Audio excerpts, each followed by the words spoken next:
Hello everyone.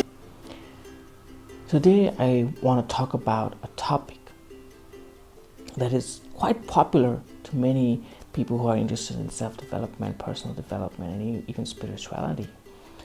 The topic is visualization, and we're mostly going to focus on what is it that can really amplify the process and how can we get the best out of doing the process consistently. Now, before we jump into visualization, we need to understand that there are different levels of our being that influence reality: consciousness, the conscious mind, and the subconscious mind. So consciousness is what is making us alive, making us breathe.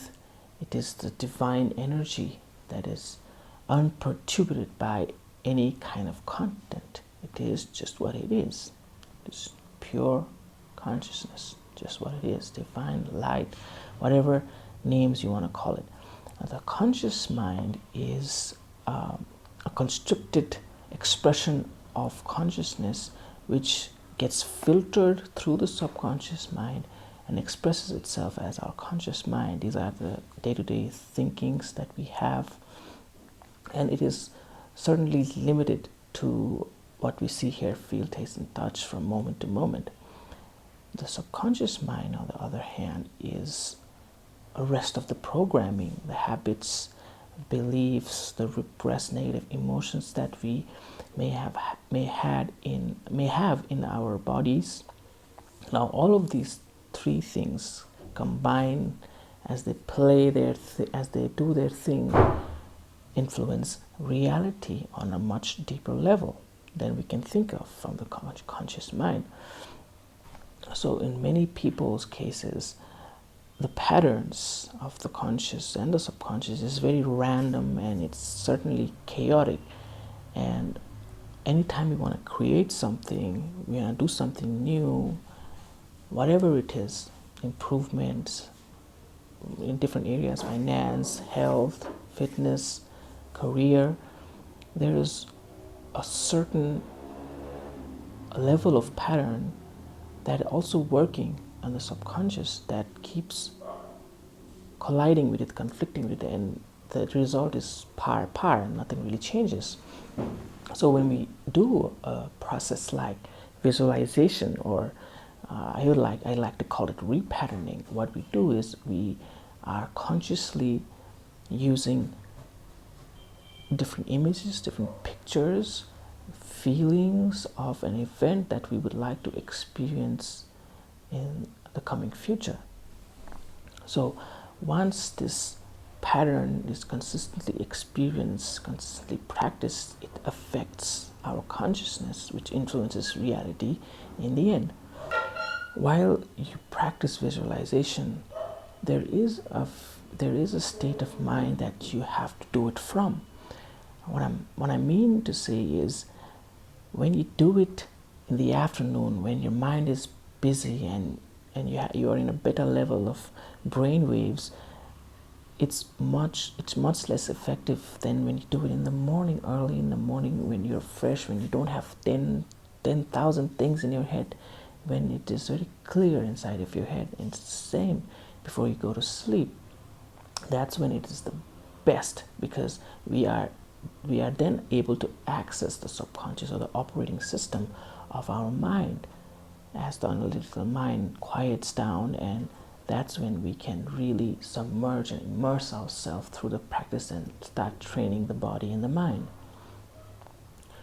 So that's, once that's taken care of, the second thing is the consistency of our practice. The consistency of our practice makes the pattern very powerful, and when it becomes powerful, it begins to build a momentum. Now this momentum, what this momentum does is it begins to really affect consciousness on a very deep level, and that helps it influence reality. So once we understand this, we know how important it is to do it consistently. Now, The third thing is the depth in alignment with our patterns. How deeply is it aligned to you? How deeply does it go inside of your subconscious mind? Now you can understand this when you feel there's a half-heartedness when you imagine certain things, and you somewhere deep you have a feeling, you have a hollowness, you have an emptiness that you don't deserve it, that you don't want it, that you're not capable, and it's not good enough. Something happened in the past, and like someone like me, I can't do that. So what all of these patterns are an expressions of our shadows. Our shadows are the deeper unconscious unconscious parts of our personality. So healing them becomes a priority before even thinking of doing something like visualization. So when we release these patterns and love them and let them go, then we begin to really deeply align with those patterns. Now, the alignment process also has three different ways, three different factors, and I want to talk about it, but I don't want this video to be too long, and because this is very important, I want you to really submerge in this topic. So I will talk about that in the next video, and I also want to announce you about a program, Clarity into the Future, which we are going to do next week. So in this program, we are going to go in depth into our subconscious mind, reprogramming the subconscious mind into our values, into what's really important to us, and making sure that we take actions that honor those values. Having challenging your work is important.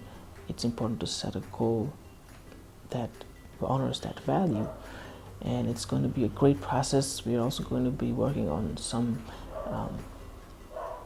techniques of letting go of the shadow parts. So I'm really excited, and the link is down about more about that. So I'll see you in the next one. The next one is going to be the different ways in which we can increase the depthness in our alignment. Thank you so much. Have a wonderful day.